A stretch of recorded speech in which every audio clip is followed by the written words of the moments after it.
noches a todos. Soy Mariela Casas, coordinadora de comunicaciones de la Escuela de Gobierno.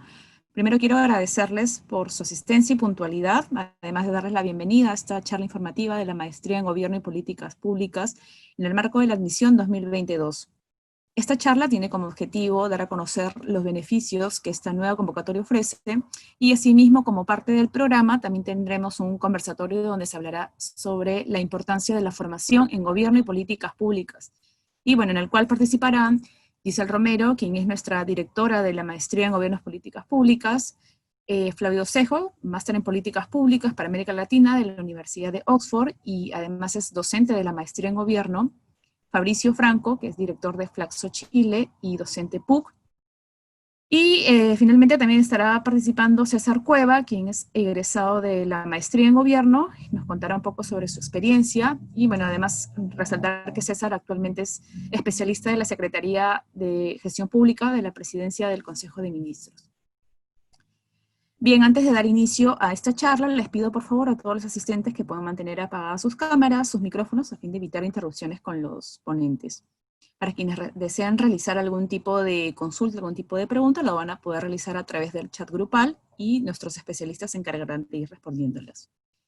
Agradezco nuevamente su asistencia y a continuación le doy pase a Giselle Romero, directora de la maestría. Bueno, muy buenas noches con todos. Bienvenidos a esta charla, en este caso informativa, de la Maestría de Gobierno y Políticas Públicas. Estamos en plena campaña de admisión en este caso, el semestre de 2022. Así que todos sean bienvenidos. Vamos a dividir en este caso, esta sesión, digamos, en dos partes. Una primera parte en la que voy a iniciar presentándoles algunos pequeños, digamos, aspectos, digamos, unos breves aspectos de la maestría en Gobierno y Políticas Públicas, de la universidad, de dónde está alojada la maestría, que es en este caso la Escuela de Gobierno. Luego de ello vamos a pasar a este momento, que es el momento del conversatorio, en el cual estaremos con Fabricio Franco y con Flavio Aucejo. Y luego de ello pasaremos a una siguiente etapa en la cual presentaremos cuáles son, en este caso, los procesos que se tienen que seguir para postular a la maestría en Gobierno y Políticas Públicas, ¿no? Y bueno, ¿por qué estudiar, en este caso, la maestría en Gobierno y Políticas Públicas? La maestría justamente forma parte de uno de esos programas formativos que tiene la Escuela de Gobierno, ¿no es cierto? Además de la maestría en Gobierno, está la maestría en Ciencia Política y Relaciones Internacionales, y un doctorado en Gobierno también, ¿no? La maestría forma parte de la escuela es una escuela de la Universidad Católica, una universidad, digamos, centenaria, que además es, digamos, la única universidad peruana que está ubicada entre las 500 mejores del mundo, ¿no? Esto, por supuesto, responde a un trabajo denodado que ha desarrollado la universidad, en el cual, por ejemplo, se ha venido fortaleciendo todo un aspecto vinculado al tema de la investigación en los últimos años, a partir de fondos que se han ido destinando desde la universidad a los docentes, a los alumnos con este propósito, ¿no? Siguiente, por favor.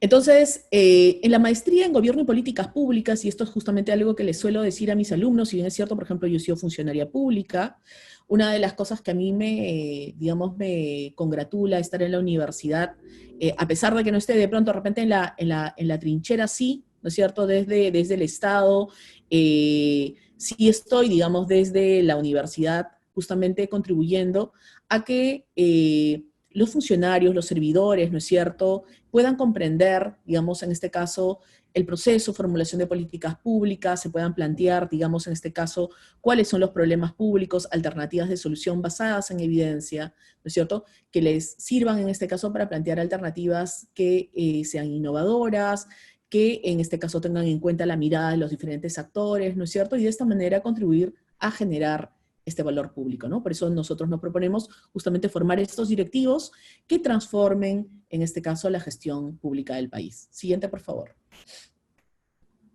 Para ello, tenemos una serie de cursos, tenemos una malla que es una malla muy completa, es una malla que tiene cursos que si se quiere tienen un componente mucho más fuerte, conceptual, ¿no es cierto? En este caso, como son, por ejemplo, los cursos de teoría del Estado, teoría política, política, gobierno en perspectiva comparada, ética y gobierno, ¿no es cierto? Estos cursos luego se complementan con aquellos cursos que son más bien los cursos que forman parte de esta cadena vinculada al estudio y al análisis, el monitoreo, la implementación de las políticas públicas, ¿no? Que son los cursos de análisis y diseño de políticas públicas, el de implementación, el de monitoreo. Luego, otros cursos también están orientados, si se quiere, en este caso, a aquellos temas que están vinculados a los sistemas administrativos del Estado, como por ejemplo son los cursos, por ejemplo, de planificación y articulación estratégica y operativa, gestión del servicio civil, control gubernamental, gestión por resultados, en los cuales, digamos, se abordan aspectos vinculados, digamos, a los sistemas administrativos, ¿no? Y también hay cursos que buscan más bien justamente desarrollar habilidades blandas, ¿no? Como por ejemplo los cursos de análisis y gestión de conflictos, ¿no? El curso de argumentación política y gerencial, ¿no es cierto? Junto con el de comunicación política y estratégica.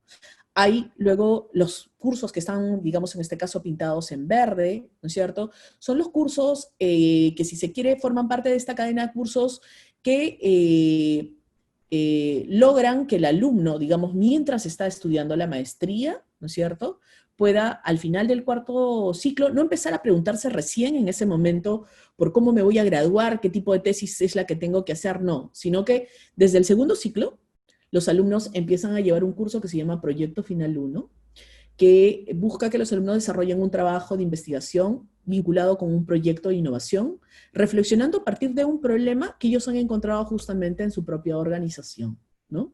Entonces, junto con otros alumnos, ¿no es cierto?, llevan estos cursos de Proyecto Final 1 y así van desarrollando, por ejemplo, en el primer ciclo su capítulo 1, en el tercer ciclo su capítulo 2 y en el cuarto ciclo su capítulo 3 para completar su trabajo de investigación y no esperar, digamos, como pasa a veces con otros programas, que recién al final empiezo a preocuparme por la tesis que tengo que hacer y por supuesto me paso años y nunca llego a obtener, en este caso, el grado de magíster, sino que lo que nosotros buscamos es que el alumno vaya transitando, a la par que va llevando los otros cursos de la malla, va transitando por este proceso de tal manera que puede tener, en este caso, un trabajo de investigación que va a pasar ya en el cuarto ciclo por un proceso de revisión, digamos, de un jurado revisor, y luego, una vez que absuelva todas estas consultas, estar, digamos, listo para un proceso de sustentación, ¿no?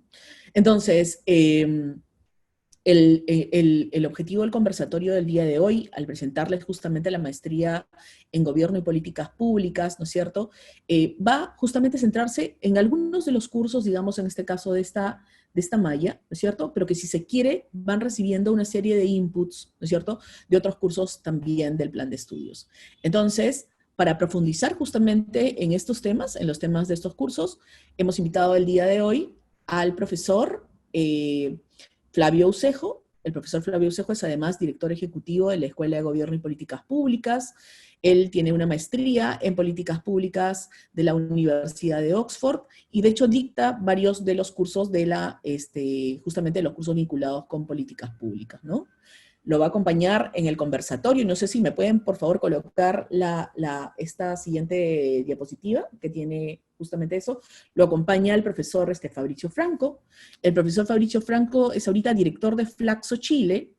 Ya nos comentará justamente qué tipo de labores desarrolla él en Flaxo brevemente.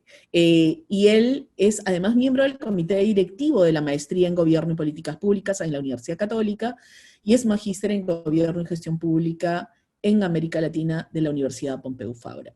Entonces, con la finalidad de dar pase justamente a este conversatorio, voy a dejar de compartir la pantalla, ¿no es cierto? Les pido por favor, para que podamos pasar, digamos, a este diálogo, ¿ok?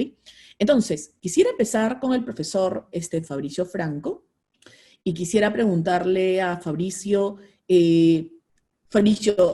hoy día, de hecho, estaba yo tuiteando, ¿no es cierto?, en la mañana, y tuiteaba justamente a propósito del tema del segundo día de la nueva normalidad, ¿no?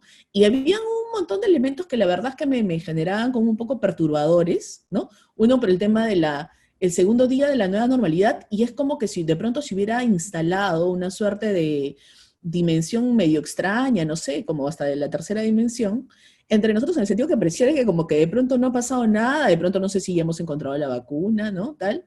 Pero lo cierto es que hasta hace algunos años, ¿no es cierto? Mejor dicho, hasta hace algunos meses, hemos estado como todos, digamos, en cuarentena, ¿no es cierto? Y además se han ido generando una serie de debates asociados justamente a la bendita crisis del COVID. En un evento de OCDE hace unos días decían, la crisis del COVID no es en realidad la crisis del COVID, porque en realidad todo lo que trae ahora, digamos, la crisis del COVID es simplemente, digamos, develar cosas que ya, digamos, estaban sucediendo, solo que probablemente no conversábamos sobre ellas o de pronto de repente no las incorporábamos dentro de nuestra reflexión.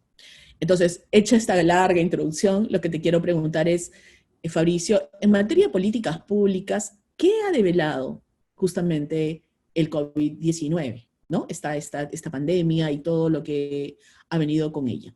¿Qué ha develado?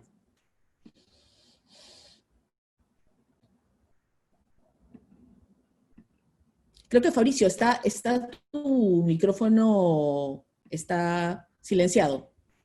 Toda la Si razón. le pueden, por favor, ¿Ahora activar sí? el... Sí, ¿Ahora de sí? acuerdo. Sí. Perfecto. Hola a todas y todos, gracias Giselle. Voy a tratar de ser lo más directo posible, pero no me voy a hacer el sueco con algunos puntos. Yo voy a dar la respuesta a todas las preguntas que me hagan, pero voy a tener una manera de contarlo y voy a tener una manera de subrayar algunos puntos que es propia de mí. Lo que quiero decir es que en políticas públicas van a darse cuenta, si es que finalmente deciden tomar la maestría, que no hay una única respuesta a varios puntos. Tanto Flavio como Giselle y yo, los tres estudiamos en la Católica, los tres hicimos maestrías en el extranjero, los tres tenemos experiencia de dirección en la gestión pública, los tres hemos sido consultores, los tres somos académicos, pero frente a la pregunta de Giselle, probablemente Flavio y ella misma tendrían una manera de responderlo. Hecha esta pequeña aclaración, paso al punto. ¿Qué ha develado? Si las políticas públicas las cortan tradicionalmente o las conceptualizan tradicionalmente en términos de su gestión entre diseño, formulación, implementación y evaluación, lo que más nos ha dolido en el Perú creo que ha sido problemas de implementación. En términos del plan de estímulo fiscal, que se ha significado cerca de 14.5% de nuestro PIB, en las medidas de cuarentena que se tomaron inmediatamente, en los acentos que se dieron a los programas sociales, creo que el diseño es más o menos dentro del estándar de lo que están haciendo varios países. El problema no ha estado en las medidas, cómo se han diseñado. El tema es que nuestro Estado tiene una capacidad muy débil para implementar lo que hace. Entonces, eso creo que ha sido el principal dolor. Para citar simplemente algunos ejemplos, tenemos registros sociales bastante desactualizados, subregistros, por lo tanto podemos tener buenos diseños, pero no sabemos exactamente dónde están nuestros pobres urbanos, no sabemos dónde están nuestros adultos mayores, no sabemos exactamente dónde están nuestros niños, no sabemos dónde están nuestros discapacitados. Teniendo 60-70% de informales, no sabemos exactamente dónde están, por lo tanto es difícil llegar a ellos en un programa como los que estamos tratando de implementar ahora. ¿Qué otra cosa más en relación a implementación? A diferencia de cosas que ustedes deben ver en la televisión, como lo que están haciendo los ingleses o lo que están haciendo los alemanes, o el mismo Trump, en programas de ayuda, yo le garantizo $1.000, ¿sí?, a cada familia norteamericana durante 4 meses. Bueno, nosotros tenemos dificultades para transferirle a nuestros beneficiarios porque una parte muy limitada de ellos están bancarizados. Entonces no tengo cómo llegar y a veces los termino obligando a ir a bancos, a hacer colas y enfermarse. Esas son el tipo de limitaciones. Tenemos serios problemas de relación entre nuestro nivel central, nuestro nivel regional y nuestro nivel local para llegar en ayuda de la gente. Finalmente no todo se hace desde el nivel central, es el nivel local el que se supone que tiene mayor conocimiento de la gente en el territorio y no no tenemos gobiernos locales en muchas zonas del país a la altura de las circunstancias, ni correctas o buenas relaciones entre el gobierno central y por lo tanto hay asuntos de logística básica que no logramos capear. En resumen, tenemos serios problemas para implementar. Yo cerraría ahí, y eso es un problema no solamente de nuestro país, sino en buena parte de la región. O sea, no miren Centroamérica porque van a ver el asunto con mucho más drama del caso peruano. Eso sería una primera entrada al tema.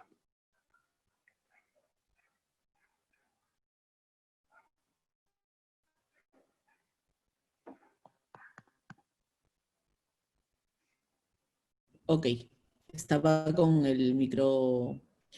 Justamente ya que Fabricio nos lleva a mirar la región, Flavio, quería comentarte que justamente hace unos días, en esta misma conferencia, uno de los expositores hacía referencia a que algo que había dicho una autoridad en México, y esta persona lo que había dicho era que lo realmente fatal de todo lo que nos está pasando, ¿cierto?, sería que el COVID-19 pase y no hayamos aprendido nada, ¿no?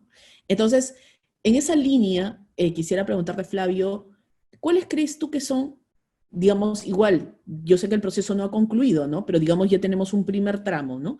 Y de pronto, de repente, lo que nos ha pasado justamente en esta primera etapa, ¿cuáles son las principales lecciones, en este caso, que nos deja esta primera etapa de la pandemia en política pública? Gracias, Giselle. Buenas noches con todos. Fabricio, ¿qué tal? Qué gusto verte, ¿no? A mí me parece que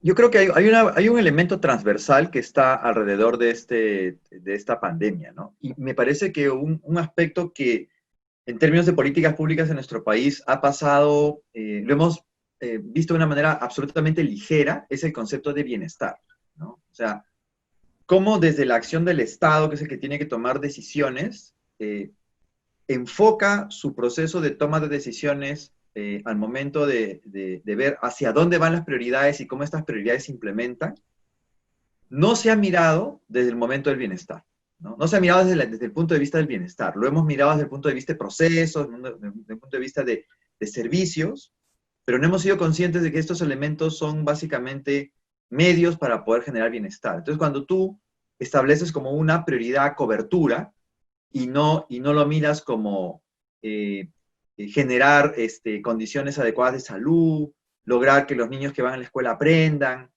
reducir el tiempo de traslado de un sitio a otro, y lo miras como más carreteras, más colegios, más centros de salud. Entonces, creo que ahí esta pandemia lo que ha evidenciado de una manera brutal es que esa mirada no es la mirada pertinente. Entonces, teniendo en cuenta esta transversalidad, digamos, del concepto de bienestar, yo diría que hay como que 4 grandes lecciones, si me permiten, ¿no? Ahora, ¿no? Yo creo que una es la absoluta relevancia que tiene que cuando se deciden políticas públicas, lo que esté en el foco de la decisión es pensando en cómo generas bienestar en las personas. No cómo le das servicios de calidad, que hay que hacerlo, ¿ya? Es más bien cómo generas el bienestar de las personas. Y eso, pensando desde esa perspectiva, ya te pone el enfoque territorial, ya te pone una mirada de la heterogeneidad y diversidad que tiene el Perú, porque una cosa son servicios de salud en Purús, en Ucayali, que son muy diferentes a los que puedes tener en Cruz Chica, en Piura, ¿no es cierto? O los que puedes tener en Lince, ¿no? Entonces, teniendo el foco del bienestar, empieza ya a entrar estos elementos importantes, interculturalidad, por ejemplo, ¿no? Una cosa es atender comunidades, pueblos originarios, comunidades nativas, muy distintos, zonas urbanas consolidadas, ¿no? Entonces, yo creo que ese es un primer elemento. Un segundo elemento es, que me parece clave, es el tema que muchas veces la acción del Estado no ha estado orientada a resolver el problema, y es que no se ha hecho el esfuerzo de caracterizar cuál es el problema público que intentamos resolver. Y nos lanzamos sobre el síntoma, ¿no es cierto? La corrupción, cuando la corrupción en realidad no es el problema, es el síntoma. El problema es la integridad en los funcionarios públicos, ¿no? El no tener claridad sobre el problema provoca que se puede destinar ingentes recursos para algo en servicios que en realidad no van a solucionar el tema de fondo, ¿no? Entonces yo creo que la otra gran lección es tener claro cuál es el problema que estamos intentando solucionar, ¿no? Creo que el tercer elemento es, ¿qué significa bienestar?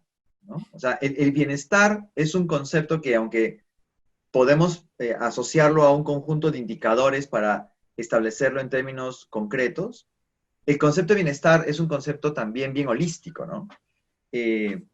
Una cosa es tener bienestar cuando tú estás en una zona urbana, otra cosa muy distinta es tener bienestar cuando estás en zonas amazónicas, pueblos originarios, ¿no? El bienestar para una persona aguajún en la frontera entre San Martín y Loreto es que el bosque le pueda proveer proteína porque es parte de su cosmovisión salir a cazar, ¿no? El bienestar para una persona que puede vivir en una zona periurbana, en Moquegua, el bienestar va a estar en que tenga servicios básicos, ¿no? Entonces, tener una caracterización de bienestar sobre la base de la diversidad que tiene nuestro país es algo que en el Estado nunca se ha hecho, ¿no? Ahora hay esfuerzos muy recientes de tratar de mirarlo con esta mirada, digamos, que pueda recoger características particulares en la heterogeneidad que tenemos en nuestro país, ¿no? Y la pandemia claramente lo ha puesto y lo ha relevado, ¿no? Y el último comentario y última lección, creo, es muy importante saber medir, ¿no? Como señalaba Fabricio, no existe, digamos, una práctica en el Estado de utilizar indicadores para poder ver si estamos avanzando, retrocediendo, estancados, ¿no? Entonces, yo creo que en políticas públicas es súper importante poder medir el objetivo, eso que le llaman los indicadores o los objetivos SMART, ¿no? Que cumplen con determinados requisitos, ¿no? Entonces, yo necesito en realidad poder medir si estoy logrando o no el objetivo de política pública, por distintos factores. Pero no tenemos la práctica de medir. Si uno mira las políticas públicas que formalmente están aprobadas, prácticamente ninguna, creo que hay dos que sí tienen indicadores bastante explícitos, ¿no? Educación y economía.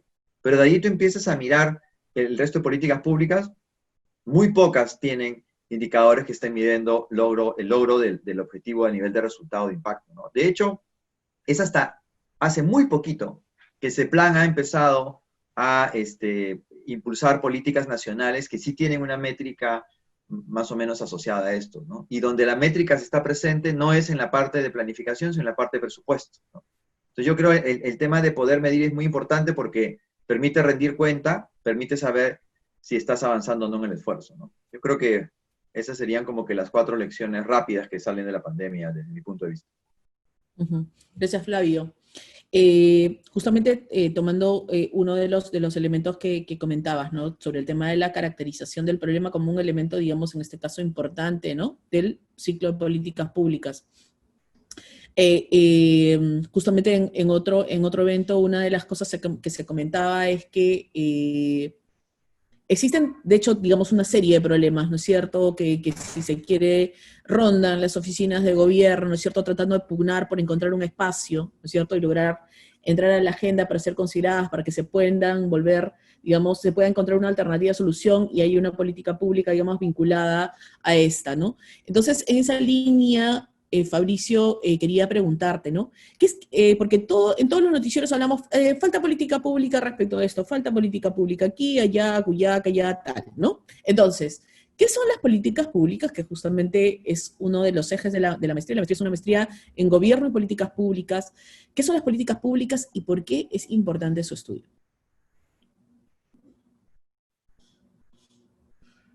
Tu micrófono. Habilité, lo primero.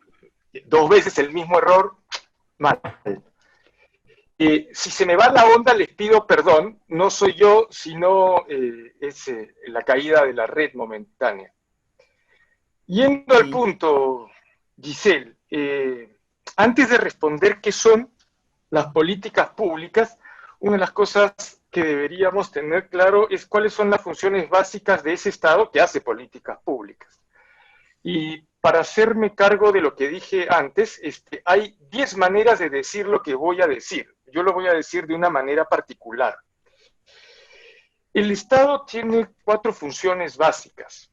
Una es aplicar la aplicación efectiva de las leyes. Y ojo con la palabra aplicación, el concepto de aplicación efectiva. No basta que saquemos una norma con respecto a usar cinturones de seguridad en los autos para no tener más accidentes, ¿sí?, con resultados fatales. No alcanza con la norma. Hace falta que hagamos una estrategia de comunicación y difusión. Es necesario que tengamos a los policías atentos y parando a la gente, no poniéndole necesariamente multa al principio, ¿sí?, pero después avanzando en gradación. Entonces, una es la aplicación efectiva de las leyes. Una segunda función básica del Estado, y la mencionó Flavio hace un momento, es asegurar el bienestar, que tiene un sentido multidimensional, ¿no es cierto? Es holístico, integra muchas cosas. Pero básicamente el Estado ayuda a ese bienestar a través de la prestación de bienes y servicios, en educación, en salud, ¿sí?, en recreación, en deporte, etc. Una tercera función básica que tiene el Estado es regular la actividad privada, ¿sí? ¿Tenemos o no que usar octágonos, ¿sí?, para decir, ¿sí?, si tales alimentos son ricos en azúcares o no lo son? ¿De acuerdo? Y cuarto, debemos dirimir los intereses en conflicto que hay en la sociedad, los intereses que hay entre trabajadores y empresarios, ¿sí?, entre un arrendatario o un inquilino y el propietario de la casa, y decenas de otros. Les queda claro, porque esto no es neutro, que diferentes sectores en la sociedad van a estimar qué es una buena política y cuál es una mala, porque cada grupo en la sociedad tiene intereses, ¿sí? Lo que para nosotros probablemente es bueno, para una persona en Moquegua no necesariamente lo es, ¿sí? Entonces, esas son, grosso modo, las cuatro funciones. Por lo tanto, las políticas públicas son esencialmente intervenciones que hace el Estado de manera regular en el tiempo para poder lograr esas cuatro funciones básicas. En algunos casos la hace casi exclusivamente solo, pero en la mayoría termina interactuando con otros actores, ¿de acuerdo? Con otros actores que pueden ser del mundo empresarial, que pueden ser de la sociedad civil, y en algunos casos termina jugando en pared también con organismos internacionales y otros estados, para regular temas como migración, para regular temas sobre medio ambiente. Para el tema de la pandemia vamos a tener que interactuar para definir nuestra política pública con la Organización Mundial de la Salud y otras instancias cuando surja la vacuna. Entonces, el Estado no hace política pública solo en general. Ahora, y acá hay mucha teoría, pero voy a tratar de simplificarla. Tienen dos maneras de ver la política pública, en verdad tienen más, pero la voy a simplificar en dos. ¿Qué es política pública? Es cuando el ministro o el Congreso define o formula una norma, formula una manera de hacer las cosas. Entonces vamos a decir, la política pública es lo que se definió la autoridad, porque entre el momento en que lo define la autoridad y el bien o servicio llega a la persona, al ciudadano, pueden haber 3.322 interpretaciones en el camino, como el teléfono malogrado que deben haber jugado casi todos de chicos, ¿de acuerdo? ¿Esa es la política pública o vamos a entender la política pública más bien como un proceso en el que interactúan varios actores y se va jugando con la significación, ¿sí?, renegociando en la traducción de qué entiendo por política pública? Digo, y con esto termino, cuando ustedes ven que en el programa para el mejoramiento de la calidad de la educación, PELA, ¿sí?, que creo que es un programa que probablemente algunos de ustedes conocen, encuentran que en Apurímac hay un profesor o hay un director que tiene guardado desde hace un año, todavía en bolsas, 1.500 libros que debería entregar a sus alumnos, les queda claro que eso no es el objetivo que tenía el ministro cuando se diseñó ese programa, ¿no es cierto? Pero tampoco es corrupción, porque no está lucrando con eso. ¿Por qué los guardó?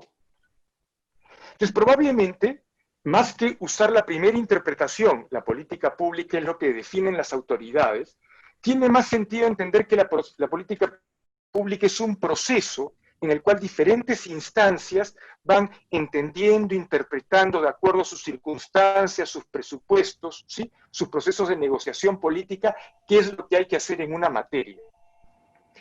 Yo diría que eso una primera entrada que creo que puede dar para mucha discusión y probablemente no es compartido ni por Giselle necesariamente ni por Flavio. Gracias. Gracias, Fabricio. Y justamente en esta misma línea, Flavio, tú eres profesor de varios de los cursos de la Academia de Políticas Públicas, ¿no? ¿Qué reflexiones te deja el dictado de estos cursos y por qué crees que son importantes para los alumnos? Sí, gracias, Giselle. Yo tengo, digamos, ahí como que tres reflexiones, ¿no? Lo primero es que, y un poco recogiendo alguna de las expresiones de Fabricio,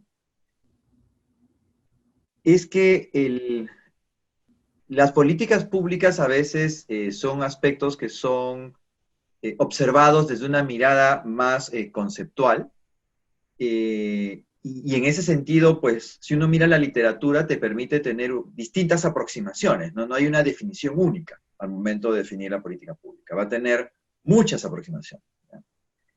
Pero cuando entramos nosotros ya a la acción concreta de lo que es una política pública, como quien dice, ya cuando te remangas las mangas, ¿no? Y empiezas a la carpintería fina, ¿cierto? Ya a meterle mano al asunto, al guiso le tienes que meter mano. Tú necesariamente necesitas operacionalizar esos conceptos. Entonces, tener la cadena, digamos, desde el diseño, para simplificarla, ¿no? Diseño, implementación, seguimiento, evaluación, análisis, con las políticas públicas. Lo que hace es que te permite que el estudio no solamente tenga el componente académico, científico, que se necesita, ya que ese es un poco al punto que voy a ir después, sino también necesitas el componente que me parece clave y acá definitivo, que es decidir, ¿no es cierto? Uno de los grandes problemas que tenemos en el Estado peruano y en general en América Latina es que los estados no terminan tomando una decisión. Entonces los temas flotan como corcho, ¿no?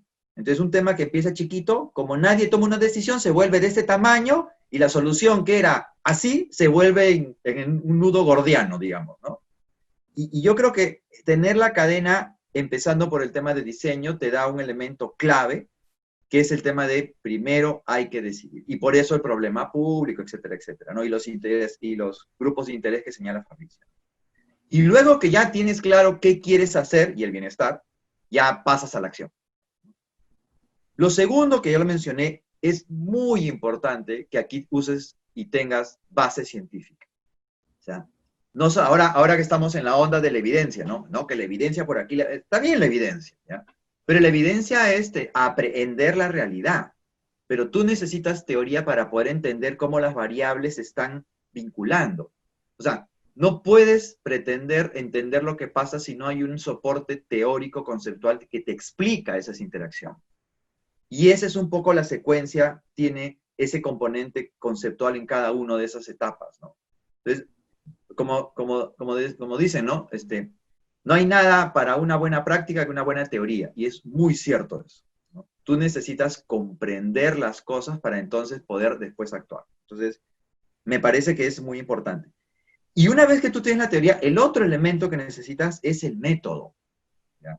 Hay varios métodos, pero si tú no tienes un método, ¿no? Paso 1, paso 2, paso 3, paso 4, no hay forma de transformarlo en acción, de operacionalizarlo. Entonces, hay un método para diseño. Bueno, hay muchos, ¿no? La universidad enseñamos algunos, ¿no? Pero tú tienes que decidir cuál vas a usar, cuál es el que se acomoda a la realidad, ¿no? Pero hay un método para diseñar, hay otro para implementar, hay otro para hacer seguimiento, hay otro para evaluar, hay otro para analizar. Y esos métodos tienen su soporte, su base científica. Entonces, también tener esta secuencia no es que, ¿cómo se hará? Pues, no, es que sí hay forma de hacerlo. Y eso es un poco lo que uno tiene que aprender para ver cuál es el que se acomoda a la realidad que estás enfrentando, ¿no? Y esto, digamos, me permite, esto que he señalado al final, me permite entrar justamente y enfatizar este último punto, ¿no? Y es que son métodos diferentes para diseño. El método de diseño, en realidad, al menos desde la perspectiva que enseñamos, porque yo enseño, no tiene nada que ver con el método de implementación. Es otra cosa, es otra forma. Entonces, y así con seguimiento y así con evaluación y análisis, ¿no? Entonces, la operacionalización de las políticas públicas es muy importante. Porque en el imaginario de los estudiantes, de los que van a la maestría, muchos de ellos servidores públicos, y que están ansiosos, digamos, de mejorar sus capacidades para asumir posiciones de gobierno o posiciones de más rollo, responsabilidad, como es natural, su día a día está en el componente de gestión, ¿no? El presupuesto, cómo compro tal cosa, ¿no? Cómo planifico tal elemento, el plan operativo, cómo es que se hace el control gubernamental, ¿no? Cómo es que el servicio se tiene que dar, pero esa parte es la manifestación de lo que tú hiciste a nivel de la política pública. Entonces, los métodos que están arriba para diseñar la política pública finalmente se materializan en lo que es la gestión pública. Entonces, es muy lindo, digamos, cuando tú estás en aula y ves la cara de los estudiantes cuando te dicen, ah, por eso era. Es como que la luz, ¿no? Oh, ¿no vieron la luz de que por eso es que las cosas eran así, ¿no? Exacto, ¿no? Así, ¿no? Por eso es que las cosas eran así. Y es porque esa aproximación normalmente, cuando tienes un país como, y un país y un estado como el peruano, en donde no tienes pues carrera pública, la Escuela Nacional de Administración Pública hace lo que puede, digamos, entonces mucha gente entra con mucho entusiasmo, pero no hay una forma orgánica de darle lo que significa, lo que es la acción del Estado, ¿no? Entonces, el poder tener claridad sobre que esto que yo hago en mi día a día ocurre en un marco mucho mayor, y ese marco mucho mayor tiene un método que hizo que sea de esa manera y que se puede cambiar, no es que es así porque Dios dijo que fuera así, ¿ya? Eso es bien revelador, porque eso lo que hace es que te genera la capacidad de decidir y te genera la capacidad de gestionar, ¿no es cierto? O sea, de tomar decisiones a nivel de la gestión pública, pero también a nivel de la política pública. Entonces, yo creo que por eso es muy importante tener esta secuencia, digamos, en todas las fases de las políticas públicas. Gracias, Flavio. Ahora que los escuchaba, me acordaba de mí misma cuando entré a trabajar al Estado, y recuerdo que al principio entré pues con mis pequeñas herramientas, ¿no es cierto?, que venían de mi formación en el pregrado, y por supuesto me topé contra una realidad y me di cuenta que claramente me faltaban, digamos, me faltaba complementar, digamos, la formación que traía para poder aportar, digamos, en este caso al Estado, en el sector que estaba, ¿no? Entonces, quisiera preguntarle a Fabricio, porque hoy día nos encontramos justamente con una serie de, digamos, servidores públicos, personas interesadas, de repente, no necesariamente dentro del Estado, pero que están interesados, digamos, en este caso, en las políticas públicas. ¿Qué mensaje le darías a ellos, ¿no? Que se están planteando justamente estudiar una maestría en gobierno y políticas públicas? Fabricio. Ahora sí. Mensaje ninguno, porque supongo que ya deben estar llenos de mensajes. Pero antes de ir a la respuesta en concreto, qué bueno descubrir con Flavio que hay complicidad, a pesar de que hace como 7 años que no compartimos más de 15 minutos juntos. Agradezco eso, se nota que ahí hay un punto en común, igual que con Giselle. Miren, mi respuesta vendría por el siguiente punto. Si deciden agarrar la maestría, cosa que creo que les va a venir muy bien, yo trataría de establecerme en el primer y segundo semestre un conjunto de buenas preguntas que orienten mi aprendizaje y también tener algunas sospechas sobre ciertos puntos. Voy a plantearles 3 puntos o nudos de preguntas, 4 sospechas y un final luminoso.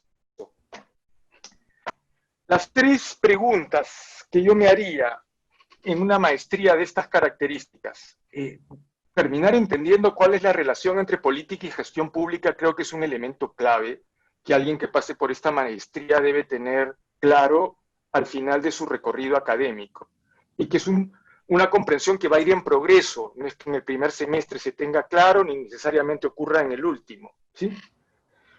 Un segundo punto que creo que es también relevante que entiendan es que esto no es una ciencia, no es ni ciencia ni es exacta, ¿de acuerdo? Y en ese sentido lo que van a descubrir es que es una cosa, un amasijo, si lo quieren poner en mala, y si lo quieren poner en bonito, es un campo multidisciplinario, ¿sí? Donde entran varias disciplinas. Giselle es abogada, Flavio de origen es economista, yo soy sociólogo, pero también hay de psicología, hay de comunicación.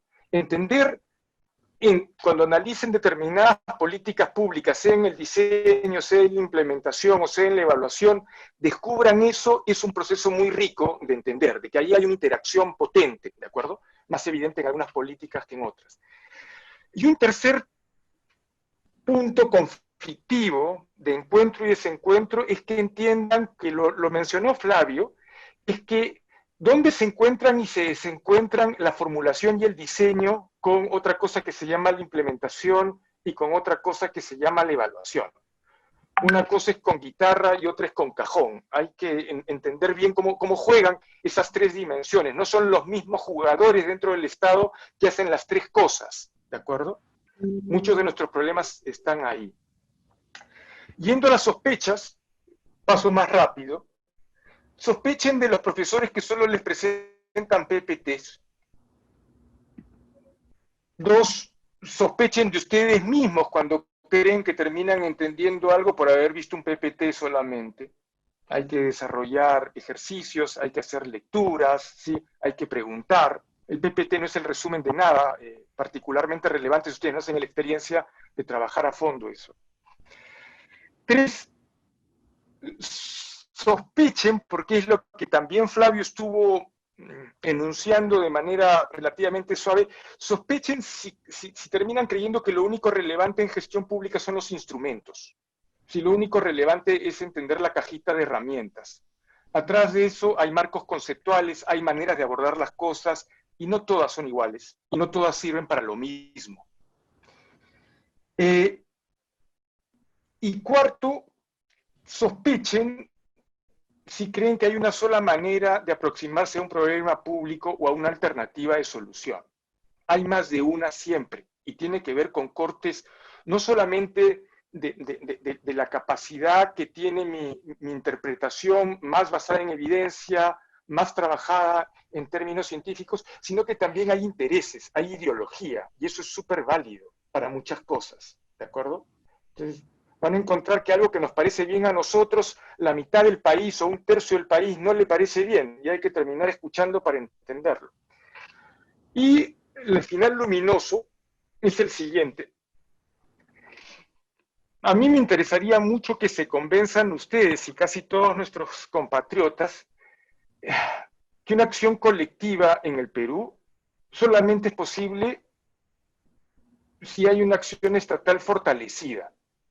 Varios de los problemas que hay en el Perú es que tenemos una acción colectiva muy débil, muy de baja intensidad, ¿sí? Las mejores cosas que nos podría ocurrir es tener un Estado con mayor capacidad, ¿de acuerdo? El problema es que la sociedad, o una parte importante de la sociedad, no cree que eso es relevante. Y eso no tiene que ver con un discurso ni de derecha necesariamente, ni de izquierda. ¿Sí? No tenemos convicción de que el Estado es un buen articulador de los intereses nuestros y que es capaz de solucionar varios de nuestros problemas. Parte del tema de la pandemia tiene que ver con eso. Eso es, Giselle, para no hacerla más larga. Gracias, Fabricio. Creo que si hay algo que nos ha dejado, digamos, o sea, digamos, en todo caso nos ha salpicado en este caso en el país, en este contexto que es el contexto del COVID, la importancia justamente del fortalecimiento de la capacidad estatal, ¿no es cierto? De la importancia del Estado, la gestión pública. Flavio, quisiera preguntarte, hace unos pocos años, ¿no es cierto? Flavio joven, ¿no es cierto?, se planteaba la necesidad de estudiar una maestría en gobierno y políticas públicas. Hoy, tú sentado ya aquí, ¿no es cierto?, mirando a Flavio joven, que iba a estudiar su maestría en gobierno y políticas públicas, lo que quisiera preguntarte es, ¿qué mensaje le dirías? ¿Me he equivocado? ¿No me he equivocado? No sé. ¿O qué mensaje le darías, digamos, a este Flavio joven que se está planteando, ¿no?, ha regresado, ya hizo su primera maestría en temas de regulación, pero ahora quiere hacer la otra, aunque no recuerdo en qué orden las hiciste, pero, digamos, ¿qué mensaje le darías a ese Flavio que se está planteando estudiar esta maestría? Flavio, no le permitas esa crítica antojadiza, por favor. A ver, yo el primer mensaje que le daría es que valore y cuide de una manera enfermiza su cabello. Porque no lo va a tener. ¿Ya? Ese es lo primero y más importante. Bueno, ¿Ya? ok. Lo primero y más importante. Lo segundo, digamos, ya para entrar más serios. Yo creo que, a ver, ya que tú me arrastras al mundo del testimonio, ¿ya? Una de las cosas que yo tenía pensado cuando hice la maestría en Oxford, que fue la segunda, porque la primera fue en el London School, cuando hice la maestría en Oxford, ¿ya? Yo tenía muchas dudas porque no sabía si iba a haber mercado para eso. Porque tú haces tu maestría para mejorar tu empleabilidad, ¿no? Porque estas son maestrías profesionalizantes en realidad, no son maestrías académicas de investigación académica, son profesionalizantes, ¿no? Entonces, cuando yo la hice a fines de los 90, el concepto de políticas públicas no estaba pues muy difundido en nuestro mundo, en esta parte del mundo, digamos. Entonces, yo no tenía mucha certeza de que hubiera mercado. Pero lo que sí mi intuición me decía, y claro, los profesores en Oxford eran muy insistentes, digamos, en el hecho de que sí, era un ámbito muy grande, ¿no? Muy grande, y como bien ha señalado Fabricio, multidisciplinario. O sea, aquí en el mundo de las políticas públicas encuentras de todas las profesiones, digamos, del saber humano. Hay absolutamente, porque todos tienen algo que aportar en esta mirada holística, ¿no?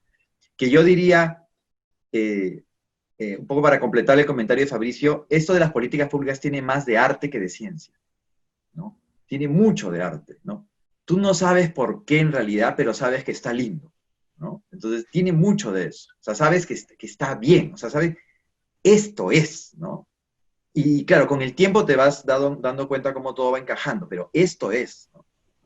En esa línea yo creo que un elemento importante es que no importa la posición que tú tengas en el Estado, así seas una persona que está como especialista en una unidad o eres un coordinador o un director, no importa la posición que tengas y el rol que le toque desempeñar, siempre tienes que tener en tu mente el enfoque de políticas públicas. ¿Por qué? Porque ese te dice a dónde vamos. Es como si yo te dijera, emprendemos la marcha. Ya, pero ¿para dónde? Ah, no sé, pero vamos nomás, vamos, ya.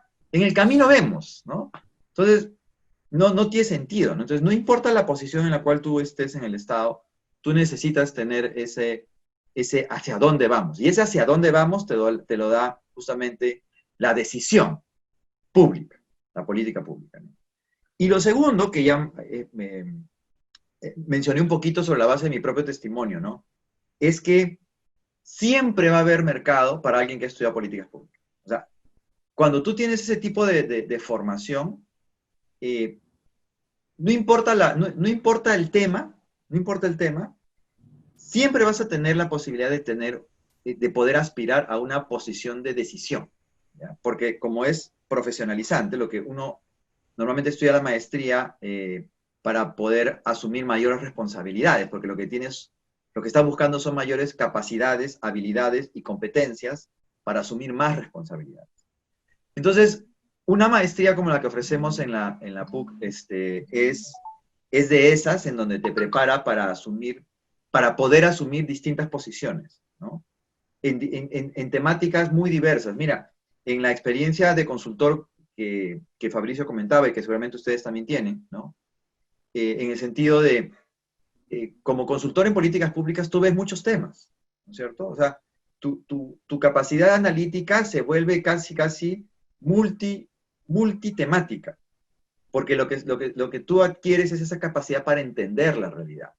La parte ya más, la especificidad del tema, para eso ahí están los especialistas y lo vas a aprender con ellos, ¿no? O sea, si te metes a hacer algo de políticas públicas en temas penales, terminas hablando como abogado penal, ¿no? Si te metes en temas ambientales, parece que fueras ingeniero forestal, ¿no? O sea, tú vas adquiriendo todos esos elementos. Mismo esta película de Woody Allen, Selig, no sé si se acuerdan, ya, igualito, ¿no? Pero el asunto es que tú ya tienes, en tu cabeza ya tienes ese marco que te permite entender la realidad. Y yo creo que en ese sentido es lo que esos dos elementos yo me los habría dicho para decir, oye, esto va a pasar, así que con tranquilidad nomás, métele segundo. Perfecto, Flavio, muchas gracias. Quiero agradecer a Flavio y a Fabricio. Flavio tiene que ahora unirse a una justamente charla de un curso en contra de la escuela, ¿no es cierto? Le voy a pedir a Fabricio que se quede con nosotros hasta el final, agradecerte, Flavio, por estar con nosotros el día de hoy. Y vamos a seguir, entonces, presentando, digamos, por qué otras razones, digamos, estudiar la maestría. Gracias, Flavio. Ok, entonces pasamos a... Ok, siguiente, por favor. Siguiente, por favor. ¿Qué es lo que va a recibir el egresado o egresada de la maestría, digamos, de gobierno, ¿no? Por favor, la anterior. La anterior, por favor. Siempre que apruebe el... No, estamos hoy día con... Ah, exacto, perfecto. Siempre que se apruebe el plan de estudio, ¿no es cierto?, se presente, se defienda este proyecto final de innovación que era del que les hablaba, ¿no? Se acredite también el conocimiento del idioma extranjero, se va a recibir en este caso el grado académico a nombre de la nación, ¿no es cierto?, de magíster en gobierno y políticas públicas. Adicionalmente, si se cumple, digamos, el número de créditos requeridos, en este caso por la maestría, un diploma en posgrado en gestión pública, y adicionalmente si participa, digamos, en este caso, en la pasantía que se realiza en IBEI, también un certificado de haber completado los cursos que se desarrollarían en la modalidad de pasantía, ¿no? Justamente, y no sé si podemos pasar a la siguiente, por favor, la Universidad Católica ya desde hace algunos años, ¿no?, en este caso la maestría en Gobierno y Políticas Públicas, en coordinación, en este caso, justamente en convenio con el IBEI, dicta 2 de los cursos de la malla en el IBEI, que es, si se quiere, una suerte de conjunto de universidades, en este caso justamente las que están mejor rankeadas en España, en gestión pública, ¿no? 2 de los cursos de la malla se llevan, en este caso, en el IBEI, y el IBEI, digamos, congrega diferentes universidades, como por ejemplo la Universidad Pompeu Fabra, la Universidad Autónoma de Barcelona, ¿no?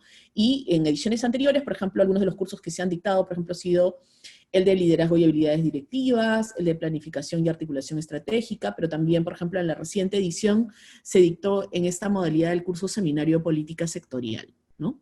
Entonces, justamente para conocer cómo fue esta experiencia, que fue la experiencia de la pasantía, no sé si está con nosotros César, y no sé si pudiéramos dejar de compartir para preguntarle qué le pareció en este caso la experiencia de, en este caso, la pasantía a César. César, buenas noches, muchas gracias por estar con nosotros, es un gusto verte después de tanto tiempo. ¿Qué tal César? Cuéntanos, ¿qué te pareció la experiencia? Si de repente desactiva para que tu micro, o si no sé si te lo han... Ajá, perfecto, ahora sí te escuchamos. ¿Qué te pareció la experiencia en IBEI? ¿Me escuchas? Pero a ti no, creo que tienen que darle Ya, la opción. ahora sí. Perfecto, sí, ahora sí, César. ¿Qué tal? Muy buenas noches, ¿cómo estás? Mucho gusto después de tanto tiempo. ¿Qué tal? Buenas noches, Giselle, buenas noches, Fabricio, buenas noches a todos los presentes. Fue una experiencia muy enriquecedora. Es un poco salir de la caja, ¿no? Yo tenía muchas dudas de ir o no a la pasantía en un principio al iniciar la maestría, pero ya haciendo un recuento de lo que hicimos allá en Barcelona, fue una experiencia realmente inolvidable. Yo digo siempre, ¿no?, salir de la caja, salir de esta realidad, ¿no?, de pensar que los problemas públicos son iguales en cada país, en cada sociedad. La pasantía nos hizo reflexionar de que los problemas públicos son totalmente diferentes, ¿no? Por ejemplo, mientras que acá vemos que el problema público son si las pensiones son o no dignas para una persona ya jubilada, en Barcelona el problema público es la soledad que sufren estos adultos mayores que tienen muchas asignaciones económicas muy fuertes, pero viven solos, ¿no? Y a través de evidencia, ¿no?, se ha determinado que algunos inclusive mueren solos y se tardan varios días para que el Estado, los vecinos, sepan que esta persona ya no vive, ¿no? Entonces, una de las alternativas de solución que ellos tomaron fue, por ejemplo, inmediatamente quiénes son los círculos de contactos más cercanos de estas personas, que no necesariamente son las familias, puede ser el farmacéutico, ¿no?, más cercano o el que atiende en el bar donde va un jubilado a tomarse eventualmente un vaso de cerveza, ¿no? Una frase que siempre me quedó hasta el día de hoy fue que lo que no se puede medir no se puede evaluar, y lo que no se puede evaluar no se puede mejorar. Entonces, si no tenemos evidencia de cómo se están aplicando o implementando las políticas públicas, no podemos mejorarlas, ¿no? Y eso es lo que adolece el Estado peruano en general. Otras cosas que hemos aprendido en Barcelona fue conocer las técnicas que ellos han utilizado para la implementación de sus políticas públicas, que se pueden replicar acá en el Perú, pero no imitar. Por ejemplo, cuando vemos los proyectos de ley en el Congreso y cuando vemos las exposiciones de motivos, dice, esto se aplicó en tal país y fue exitoso. Y no necesariamente puede ser así en nuestro país. Y aquí viene el tema de la innovación, ¿no? El tema de la innovación, que es transversal durante toda la maestría, nos ayuda a repensar, a establecer si el problema que tenemos realmente, uno, ¿es problema público o no? Dos, si la alternativa de solución es la idónea y no termina siendo un paliativo, ¿no? Entonces, cada sociedad tiene su realidad, ¿no? Su mecanismo de solución idóneo, ya sea por la idiosincrasia de la gente, etcétera, ¿no? Finalmente, ya para no seguir gastando el tiempo que tienen ustedes, hay interesantes políticas públicas en Barcelona. Por ejemplo, el de la universalización de la salud. En Barcelona nos explicaban que ellos lo habían aplicado no porque eran buena gente, sino porque era más eficiente. Es decir, salvaguardar la salud de aquellos inmigrantes que llegaban para que esas enfermedades no puedan replicarse en los habitantes de la ciudad. Entonces, si lo agarrabas desde el inicio, podías mejorar, ¿no?, en eficiencia la salud en general en Barcelona. Entonces, hay un análisis costo-beneficio, las políticas públicas no son un saludo a la bandera, no son buenas intenciones, el mundo está lleno de buenas intenciones, tenemos que manejar mucho la evidencia, nos permite también en la pasantía ir in situ a las entidades públicas donde se hacen estas políticas públicas. Por ejemplo, nos fuimos a la Diputación de Barcelona, donde ellos promueven que todas las municipalidades se junten una vez al año y intercambian, hacen un foro, ¿no?, un foro multiactor, intercambian experiencias y saquen las mejores prácticas, ¿no?, para que puedan replicarlas en sus respectivas jurisdicciones, ¿no? Todo esto, en verdad, fue muy enriquecedor. Lo recomiendo mucho. Las instalaciones de la Pompeu Fabra son geniales. Barcelona es una hermosa ciudad, muy cosmopolita. Hay muchos lugares donde poder visitar. Hay tiempo, los tiempos son cortos, evidentemente son 2 semanas, pero sí, yo recomendaría, y es un gran aporte de la maestría de Gobierno y Políticas Públicas, esta pasantía, ¿no? Muchas gracias, César, muchas gracias. Y de hecho, a propósito de tu presentación, hay algunas preguntas que se han ido planteando, digamos, en este caso en el chat.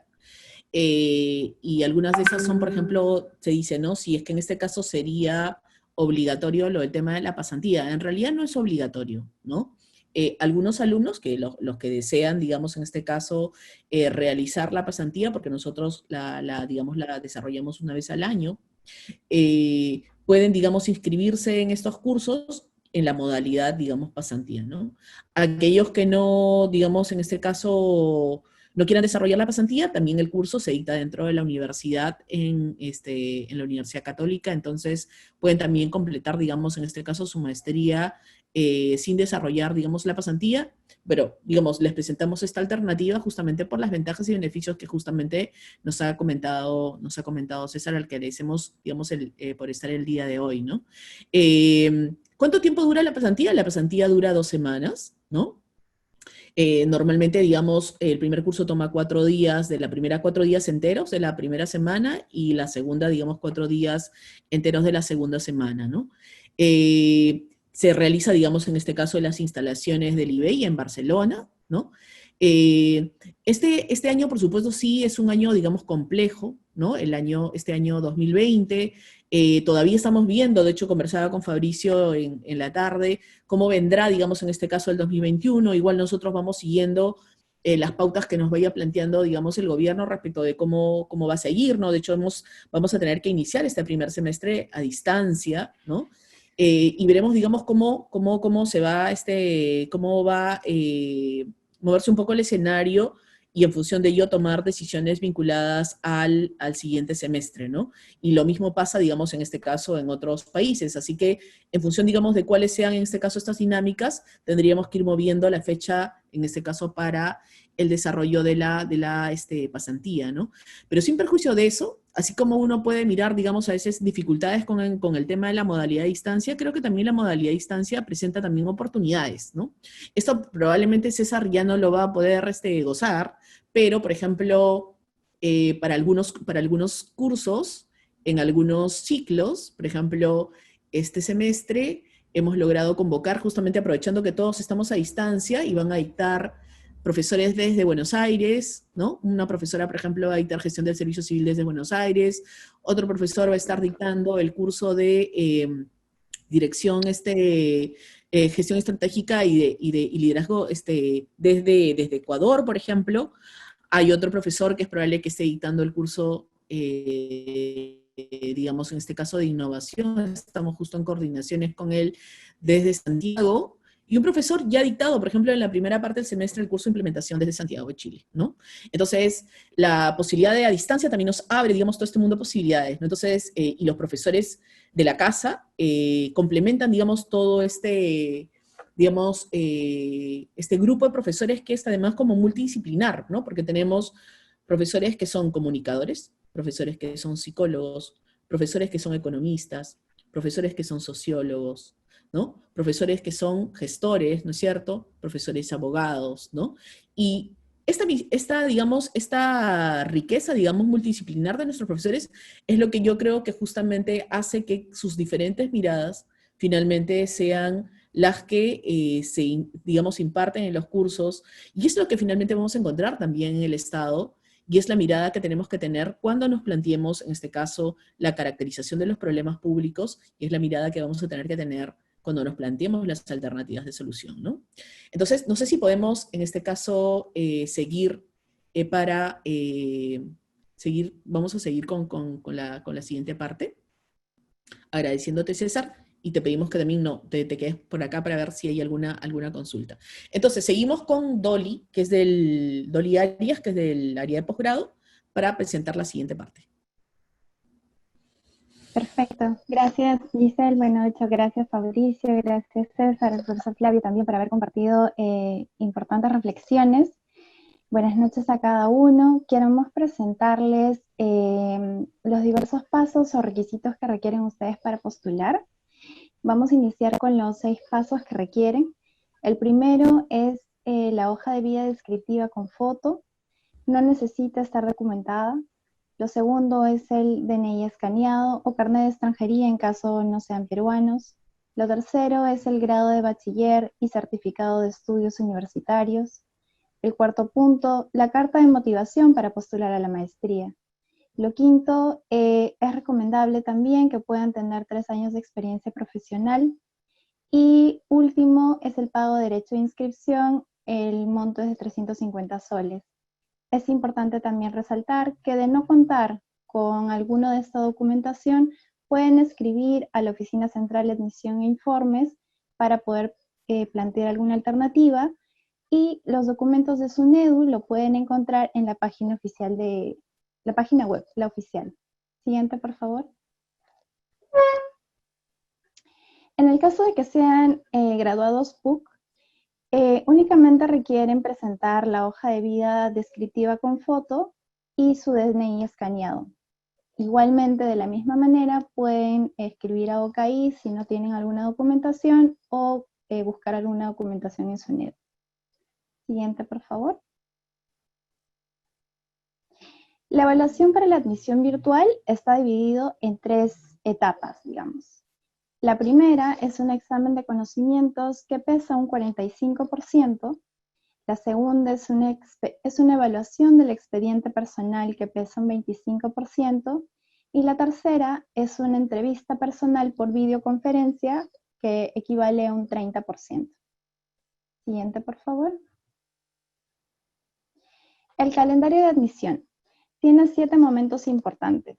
El primero, la inscripción en línea es hasta el 14 de julio, y en paralelo, también hacia el 14 de julio, es el envío de documentos básicos y declaración jurada familiar para la ubicación de escala de pensiones. Un tercer momento, hasta el 16 de julio, se realiza el pago de la inscripción de los 350. El miércoles 5 de agosto será el examen virtual. El jueves 6 y 7 será la entrevista personal por videoconferencia según cronograma. El lunes 10 se publicarán los resultados. Y finalmente, el 13 de agosto se emitirá la primera cuota académica. Siguiente, por favor. En el caso de los horarios, para el siguiente semestre vamos a plantear los horarios de fines de semana. Los viernes serán de 7 a 10 de la noche, los sábados de 10 a 1 de la tarde y de 3 a 6 de la tarde, y los domingos de 10 a 1 de la tarde. Las clases de la maestría en Gobierno y Políticas Públicas se dictarán en modalidad de distancia y retomaremos a la modalidad presencial cuando las nuevas disposiciones lo indiquen. La duración de nuestro semestre del 2022 inicia el 31 de agosto y finaliza el 26 de diciembre de este año. Siguiente, por favor. En cuanto a la inversión económica, la maestría en Gobierno cuenta con 3 escalas diferenciadas, las cuales son evaluadas por la Oficina de Servicio de Apoyo Social.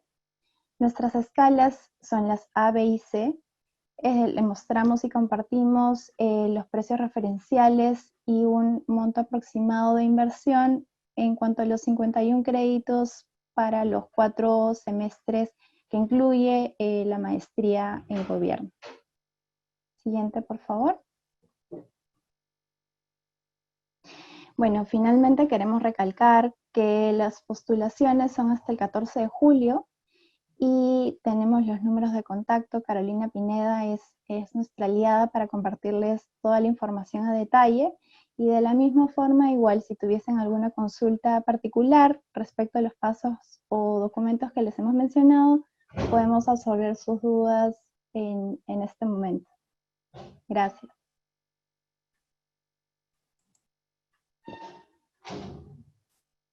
Ok, Dolly, gracias. También le pido a José que se conecte. Ahí, Mariela, me parece que tú has ido tomando nota de las preguntas que se han ido planteando. Sí, sí. No sé si podrías de pronto plantearlas para que el equipo las pueda absolver. Sí, ok. A ver, bueno, vamos a iniciar a responder las consultas que han realizado al público, y a ver, iniciamos una que es de Osvaldo y nos pregunta, creo que eso ya lo respondió la profesora al inicio. Sí. Osvaldo nos pregunta sobre cuál es el costo para realizar una maestría en políticas públicas. Me parece que ahí podemos volver sobre la diapositiva de Dolly, ¿no es cierto? Respecto de que existen las 3 escalas, ¿cierto? El costo, digamos, en este caso aproximado, que ese es el costo, digamos, de acuerdo con las escalas. De pronto, de repente explicar, Dolly, un poco. Sí. Sí. En este caso, lo que les mostramos es una pauta referencial, puesto que si bien hay una diversificación de escalas, depende mucho de la evaluación socioeconómica que se realice a cada postulante, ¿no? O a cada ingresante. Pero lo positivo en este caso es que inclusive tenemos diversos convenios con diversas entidades. Por ejemplo, está el CORLAT, que es el Colegio de Administradores, o el CAL, que estamos en proceso de gestión de renovación de convenio, o con OEFA, quienes acceden directamente a la escala más baja, que es la escala C, para que ustedes puedan tener ese beneficio para poder estudiar, ¿no? Con este beneficio directo. Bien. Ahora tenemos, con respecto a lo que es eBay, nos pregunta María Cecilia si es obligatorio el intercambio de los cursos en eBay, y Ernesto nos pregunta si eBay será presencial o virtual. ¿Y cuándo la pasantía? Bueno, que dura 2 semanas, se desarrolla en Barcelona, es presencial en Barcelona, ¿cierto? Y no es obligatorio, no es obligatorio. O sea, ellos pueden optar por llevar esos mismos cursos dentro de la, digamos en este caso con profesores dentro de la universidad. No es obligatorio. Perfecto. John Rabello, quien es ahorita candidato, nos pregunta, ¿cuál es el perfil académico del candidato que busca la Escuela de Gobierno para la maestría en mención? Un poquito va sobre el perfil académico, ¿no? De quien opta por esta maestría. Ujú. En realidad, y esto creo que César lo sabe bien, en realidad los alumnos de la maestría vienen de diferentes canteras, ¿no es cierto? Tenemos alumnos que pueden ser, digamos, en este caso, ya sea economistas, gestores, digamos, en este caso, licenciados en administración, abogados, ¿no? Médicos, psicólogos, médicos, ¿no es cierto? La mayoría de ellos tiene, digamos, una experiencia dentro del Estado al momento de postular, pero sin embargo, les podría decir que, por ejemplo, en mi caso que me ha tocado evaluar, también en algunos casos he encontrado a personas que han postulado y que más bien lo que quieren es conocer justamente, estudiar la maestría porque quieren conocer un poco la dinámica del trabajo del Estado, pero porque, por ejemplo, vienen de otra cantera, vienen de las organizaciones sociales que buscan más bien hacer incidencia pública, en este caso en el Estado, ¿no? Y digamos, otro perfil de candidato que también he logrado, digamos, en este caso, tener a lo largo de estos años digamos, en este caso, en la selección, ¿no es cierto? Es algunas personas que ya trabajan, digamos, en el sector privado, pero que de pronto, de repente, pueden ser justamente los responsables de relaciones gubernamentales con el Estado y que por consiguiente quieren conocer también cuál es, digamos, en este caso, la dinámica del Estado, de los procesos políticos, con la finalidad de que pueda apoyar su labor, ¿no? Entonces, esos son como los 3 perfiles de postulantes y de ingresantes a la maestría en Gobierno y Políticas Públicas. Sí, por eso, John, sí, también puedes, digamos, en este caso, también han habido postulantes con tu perfil. Listo, Mariela. Ok, bien, continuamos. Bueno, Natalie nos pregunta si este proceso de evaluación será de manera virtual. Sí, ¿no? Virtual totalmente. No hay forma que nos podamos encontrar. Está totalmente prohibido moverse, a pesar de que todos hablan de la nueva normalidad. En principio en la universidad queremos ser como muy respetuosos, y nos vamos a mover, digamos, todos en un formato virtual, ya sea por Zoom, utilizando esta herramienta, o utilizando las plataformas. Recuerden que, digamos, durante este primer semestre, el dictado se ha desarrollado a través de la plataforma Paideia, que es una plataforma propia de la Universidad Católica, ¿no es cierto?, complementada con esta plataforma más bien de conferencia virtual que es Zoom, ¿no? Esas son las 2 plataformas que utiliza la universidad, y que serían en principio las que se emplearían, digamos, más correo electrónico, digamos, para alguna coordinación en el proceso de admisión. Sí, solo para complementar, buenas noches con todos. La parte de la entrega de documentos, ¿no?, de la evaluación del expediente personal, va a haber una carpeta por Google Drive, por donde se van a subir los documentos que se requieran, ¿no? Entonces, ya a los postulantes se les va a indicar a través de correo electrónico ya todo el detalle del proceso de admisión, ¿no? Se le va a compartir el enlace, ¿no?, para las entrevistas y el enlace para que suban sus archivos a una carpeta de Drive.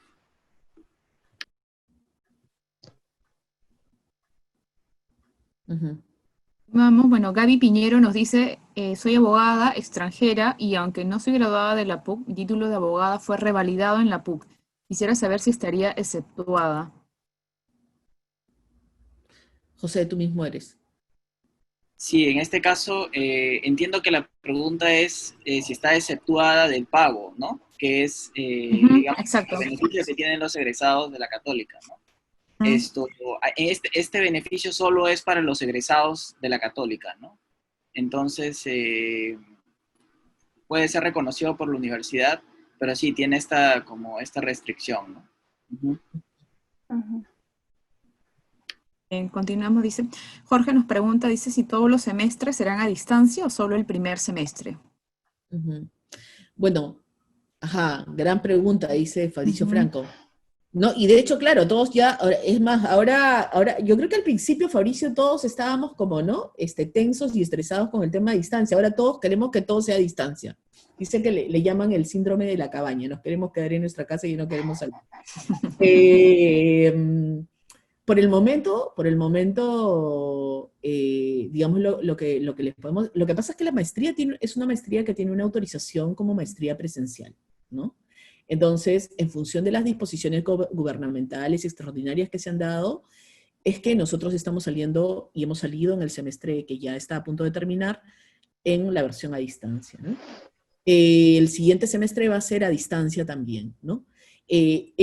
¿Cuál va a ser la evolución, digamos, en este caso, en los siguientes semestres? Bueno, Fabricio vaticina que el siguiente del 2021 va a ser también a distancia. Yo no sé qué va a pasar, eso tendría que tener una bola de cristal. En principio, digamos, yo creería que podríamos migrar, digamos, para el siguiente semestre del 2021 a presencial, pero todo esto va a depender, por supuesto, de cuál sea el escenario, cuál sea el contexto, cuáles hayan sido las disposiciones gubernamentales para lo que es educación superior y las medidas que haya adoptado en este caso la universidad, ¿no? Ahora, sin perjuicio de eso, sí es importante comentarles que de hecho hemos estado justamente evaluando dentro de la maestría la posibilidad de repente migrar a esta modalidad, pero claro, para ello tenemos que todavía obtener la autorización. Entonces, en principio, lo que tenemos es una maestría presencial que dictará en este caso un semestre, digamos, a distancia, ¿no? Ahora, estaba muy emocionada porque he visto que varias personas se están conectando desde otros países el día de hoy. Me ha parecido genial. Y yo creo que justamente por ellos que están ahí, vamos a ir madurando cada vez más la idea de salir con la maestría a Latinoamérica. Ok, siguiente, Mariela. Sí, a ver, tenemos unas cuantas preguntas más. Acá hay una Mira, también Clara, y interesante. ahora que he mencionado Latinoamérica o salir de las fronteras nacionales, aquí Clara nos ha dicho, yo me estoy conectando, por ejemplo, desde Arequipa, nos ha dicho, ¿cierto? Ok, a ver, vamos, Mariela, es una broma, Clara. A ver, vamos, Mariela. Ajá. Sí, dice, profesor, otra pregunta interesante. Dice, cuando hablamos de acreditar idioma en inglés, ¿significa dar un examen o se acredita con certificado? Nos consulta Natalie. A ver, aquí. José, tú mismo eres. Sí, bueno, la acreditación del idioma inglés lo hacemos a través de Idiomas Católica, ¿no? Bueno, hay varias modalidades, ¿no? Si es que han estudiado en algún instituto de idiomas, pueden presentar el certificado, hay equivalencias, ¿no? Que exige Idiomas Católica para certificar que tiene el nivel de inglés esperado, ¿no? Entonces, dependiendo del nivel esperado, por ejemplo, si estudió en el británico, entonces hay un nivel que se espera, entonces si han cumplido con ese nivel, pueden presentar el certificado y se le convalida. Otra forma es, si han estudiado el mismo Idiomas Católica y han llegado hasta finalizar intermedio, también tienen la convalidación automática. Y la otra forma es a través de un examen, ¿no? A través de un examen que el mismo Idiomas Católica hace, ¿no? Entonces, como menciono, todo esto lo gestiona Idiomas Católica, para lo cual les invitaría a visitar su página web, ¿no? Donde está todas las formas de acreditación de idiomas y todo el procedimiento, ¿no? Esto del idioma es un requisito para la obtención del grado de magíster, de acuerdo a ley, ¿no?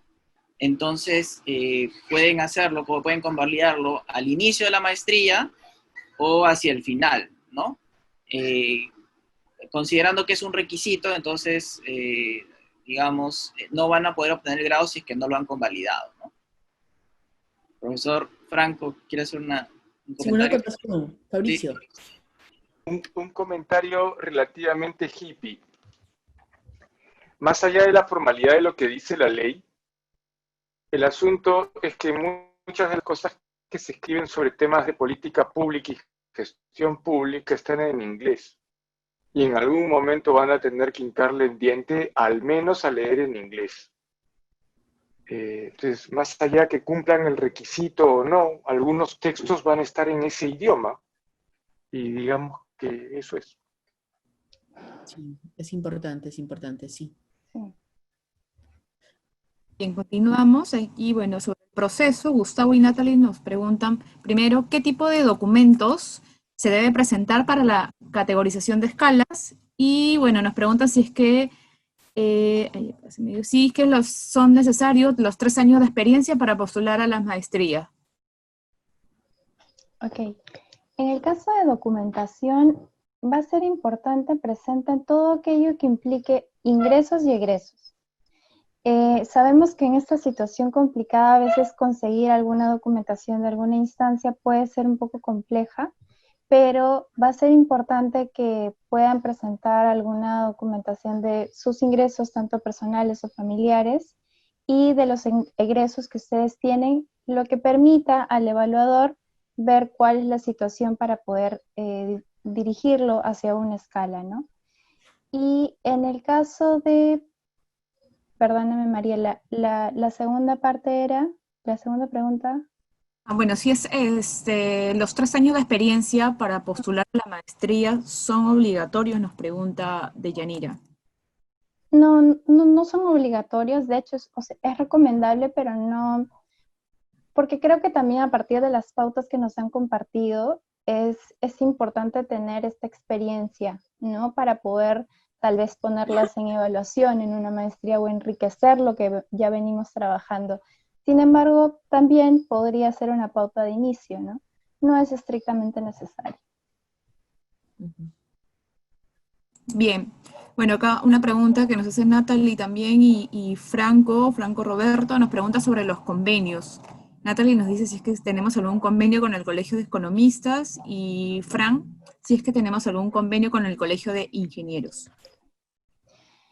Bueno, actualmente nos encantaría tenerlo, no contamos con eso, sin embargo, si es posible facilitarnos tal vez el contacto, si hay el interés también a nosotros nos permite tener esta mirada de poder contactar a estas entidades para poder gestionar un convenio que también les permita el beneficio a los trabajadores, ¿no? Y a los que pertenecen al gremio, ¿no? Lo anotaríamos, sin embargo, esto implica gestiones, pero lo tendríamos en la mira para poder gerenciarlo, ¿no? Para más adelante. No, o sea, en estricto no tenemos todavía hoy día un convenio con el Colegio de Ingenieros ni con el Colegio de Economistas, ¿cierto? No, tenemos con el Colegio de Administradores, que es el CORLAT, Ajá. y con OEFA, y estamos gestionando la renovación con el Colegio de Abogados de Lima. Ok. Correcto. 2 últimas preguntas. Bueno, nos consultan acá si es que John Ravelo nos pregunta nuevamente, dice si yo siempre he laborado en el sector privado, pero quiero darle un giro a mi carrera y servir al Estado. ¿Tengo chance de ser admitido? Sí, claro que Por sí. supuesto. Igual vamos a tener que evaluar digamos, en este caso, su experiencia, su perfil. Hay exámenes que tiene que dar, ¿no? Entonces, digamos, la evaluación es una evaluación que ve tanto, digamos, en este caso, el perfil, la experiencia del alumno, como también en este caso se complementa con una entrevista y se complementa con, digamos, la revisión de su récord, digamos, en este caso académico, ¿no? Geraldine Portanda, más bien de que se conecta desde Bolivia, comenta, chicos, dice, ¿cuál es el procedimiento para universidades extranjeras? Ella es de Bolivia, le gustaría continuar con una formación en Perú, pero sus títulos universitarios, dice, son bolivianos. Imagino que en este caso tendríamos que hacer la consulta, ¿no es cierto, José? Sí, hay 2 maneras, ¿no? En el caso de universidades, digamos, que hayan hecho el pregrado en universidad en el extranjero, hay 2 maneras, ¿no? Una es que se emite el documento que se llama la apostilla de La Haya, que le emite el funcionario competente del país donde hizo sus estudios, ¿no? Y la otra forma es que esto se certifique a través del Ministerio de Relaciones Exteriores, ¿no? Del Perú, con la firma del cónsul del Perú en el país donde hizo sus estudios, ¿no? Esas son las 2 formas en las que puede acreditar o revalidar para el Perú el grado que obtuvo en otro país, ¿no? Aprovechando este tema de los documentos, hay varias preguntas sobre los grados, ¿no? En el caso de que tengan su grado registrado en SUNEDU, simplemente es necesario que que nos envíen una copia simple de ese certificado, ¿no? Que eso está en la misma página web de SUNEDU, pueden descargarlo, ¿no? Si es que no lo tienen. La otra forma es que si es que no lo tienen registrado en SUNEDU por algún motivo, lo que se requiere es una copia fedeteada de la universidad donde estudió, ¿no? Ahora, puede haber el problema de que no tengan esa copia fedeteada porque las universidades están cerradas, ¿no? Para ellos se requerirá, la universidad exigirá una declaración jurada, ¿no? De que durante el transcurso en el semestre, del primer semestre, se va a regularizar y se va a presentar esa copia fedeteada. ¿Sí? Ese es. Sí. A Augusto, que es oficial de la Policía del Perú, le diría que igual, que presente su expediente, considerando en este caso la experiencia que tiene, ¿no? O sea, no hay ningún problema por allí. Y me parece que por allí Jorge decía que se detalle con claridad el tema de distancia o presencial. Y lo vuelvo a repetir, ¿no? O sea, porque quiero que quede claro. La maestría lo que tiene es una autorización para hacer una maestría presencial, ¿no? Mientras estábamos dictando en este caso las clases en la versión presencial, llegó la pandemia, ¿no es cierto? Y por el tema particular de la pandemia es que las autoridades, en este caso peruanas, nos han dado la autorización para poder dar la maestría, digamos, el dictado de las clases a distancia. Por eso lo estamos haciendo, ¿no? Entonces, cuando pase, digamos, esto, vamos a volver a la versión presencial. ¿Qué es lo que hemos hecho en este caso con la finalidad de, por ejemplo, de facilitarle a aquellos que, por ejemplo, ingresen en este semestre? Y es que hemos, si se quiere, comprimido las clases, ¿no es cierto?, durante el fin de semana. Entonces, si ustedes están, por ejemplo, en provincia tal, cuando volvamos a una versión presencial, que no sabemos, digamos, cuándo es que vaya a suceder, no sabemos si va a ser el próximo año, en el primero o en el segundo semestre, digamos, pueden utilizar en este caso la dinámica de que justamente va a ser el fin de semana para que puedan venir, ¿no? Esto mientras, digamos, digamos, nosotros podamos lograr la otra autorización, que es la que nos permitiría dictar a distancia. Pero hoy día esta autorización no la tenemos. La que tenemos es la versión presencial con, digamos, un semestre que se está dictando en esta versión a distancia, digamos, en este semestre de 2022. Bien, profesora, y ya la última pregunta de Clara nos consulta, ¿no? ¿Esta maestría es similar a la de gestión pública o es diferente? Sí, lo que pasa es que, a ver, César, de repente puedes complementar eso, pero, a ver, vamos primero con César, luego yo lo complemento. A ver, y esas son las preguntas que yo también me hice al momento antes de postular a esta maestría. Maestrías de gestión pública existen diversas ofertas en diversas universidades del país. Pero ¿qué tiene esta maestría en Gobierno y Políticas Públicas que las otras no tienen? Esta maestría te da un enfoque más amplio. Si bien es cierto, te brinda algunos conocimientos macros de gestión pública y por eso te dan un diploma al final de la maestría respecto a ello, implica más lo que es gobierno, la teoría política, la teoría de gobierno, cómo funcionan los gobiernos y cómo se diseñan e implementan y monitorean las políticas públicas, que es lo que finalmente crea valor público y que satisface las necesidades básicas de los ciudadanos, ¿no? Entonces, el enfoque de la maestría es mucho más amplio y, como decía Flavio hace unos momentos, te da un plus adicional a lo que te ofrecen las maestrías en general de gestión pública. Uh-huh. Sí, una cosa que creo que es importante es que, por ejemplo, a veces sucede mucho, ¿no es cierto?, entre los servidores del Estado, que el énfasis en la formación está orientada, en este caso, a las herramientas, ¿no? Pero en realidad, para poder aplicar herramientas, uno tiene que entender el qué y el por qué, ¿no es cierto? Entonces, esta maestría justamente está orientada a ello, ¿no? Por eso, por ejemplo, en los primeros cursos, si se dan cuenta, van a ser cursos que van a enfatizar en la teoría del Estado, la teoría política, ¿no es cierto?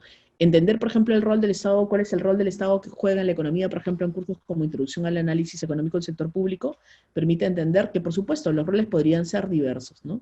Y que muchos de esos roles finalmente luego van a tener relación con el rol, digamos, en este caso suma la administración pública en la solución de los problemas públicos, ¿no? Entonces, más que, digamos, tenemos cursos que por supuesto se van a enfocar en el dar, digamos, herramientas pero también tenemos cursos que en los que nos interesa que justamente el alumno entienda, ¿no es cierto?, el porqué, ¿no es cierto?, en este caso, de la respuesta del Estado, el porqué de su rol, el porqué es que justamente se estructura en este caso una determinada organización y se plantea, digamos, una propuesta de política pública, cuando podría ser totalmente diferente de pronto de repente en otro país, ¿no? Entonces, eso. Hay un último punto, me parece, Mariela, que nos comenta, digamos, en este caso Luis nos dice, muy interesantes y polémicos, dice los puntos de vista, pero nos comenta si podemos asegurar que esta maestría ha sido diseñada para nuestro país o no. A ver, Fabricio, ¿qué opinas? ¿Qué dirías? ¿Qué dirías al respecto? Que me pongo a hablar. La estuve viendo. La respuesta es que yo creo que sí, ¿no? Y lo digo de manera ambigua porque sé a dónde, o creo intuir a dónde quiere ir. Los casos que se van a ver son casos peruanos.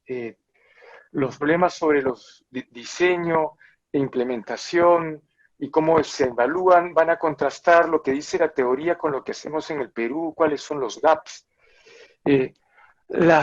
Esas cosas a veces que a mí me levantan los pocos pelos que me van quedando con respecto a cuando un ministro dice que es técnico y no es político, también van a terminar analizándose.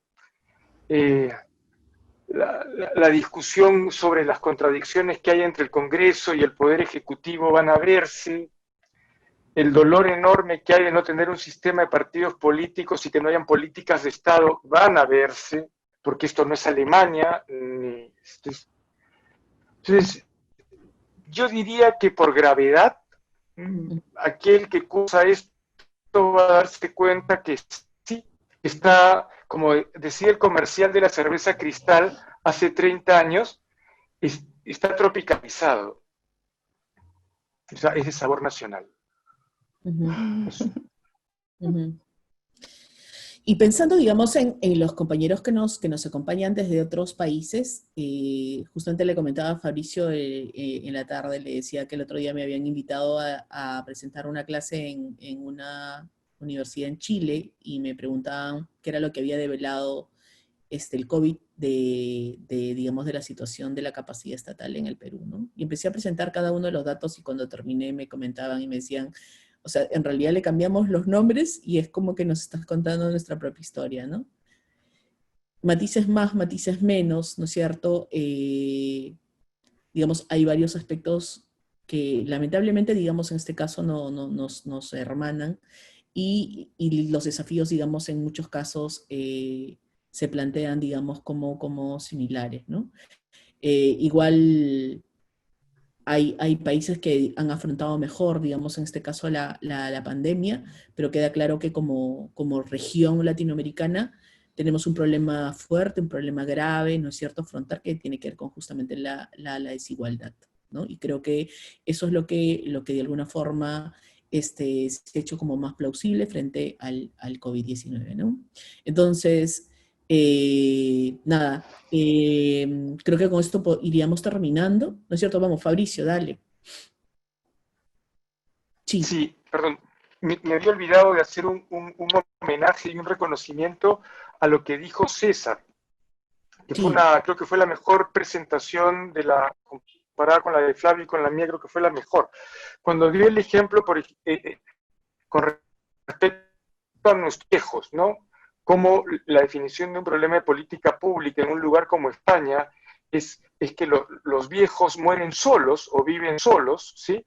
Y en un país como el nuestro nos estamos peleando para que tengan una jubilación digna. Entonces, el centro de política pública en un país como España es un proceso de acompañamiento, ¿sí? De acompañamiento, de cómo el Estado se hace cargo de dotar a ese adulto mayor de un entorno que le permita tener una calidad de vida, psicológicamente hablando, buena. En un país como el nuestro, el problema es recursos. cómo la generación que está trabajando hoy puede transferirle a los que ya se jubilaron recursos. Entonces, son dos maneras de ver la política pública. Y esas son las cosas que van a discutirse en una maestría como esta, ¿de acuerdo? Ujú. Si es a eso que se refiere, ¿cómo se llama? Luis, sí, la respuesta me vuelvo a rectificar. Es ese el asunto que se van a discutir en una maestría como esta. Es correcto, Fabricio. Ok. Bueno, nada, le queremos agradecer a todos nuestros participantes el día de hoy. Nos hemos mantenido más o menos con un número bastante fiel, digamos, a pesar de que ya la hora es avanzada. Quiero agradecerle mucho a César por estar el día de hoy con nosotros, por haberse tomado un espacio en el trabajo para estar con nosotros. Queremos agradecerle a Fabricio, que se conecta desde Santiago y que por consiguiente tiene ahorita, ya no sé qué hora es para ti, Fabricio, ya deben ser como las 10 de la noche, 9. Sí, O 10, van a ser un cuarto para las 10, sí. Sí, por conectarse desde ya, agradecerle también al equipo posgrado que se conecta desde su casa, a Mariela y el equipo Comunicaciones, muchas gracias por esta transmisión, agradecerle a nuestros oyentes por la paciencia, por habernos permitido también bromear un poco y alivianar nuestra noche. Y nada, ya nos vamos encontrando entonces en el siguiente proceso. Se me cuidan mucho, cuídense mucho.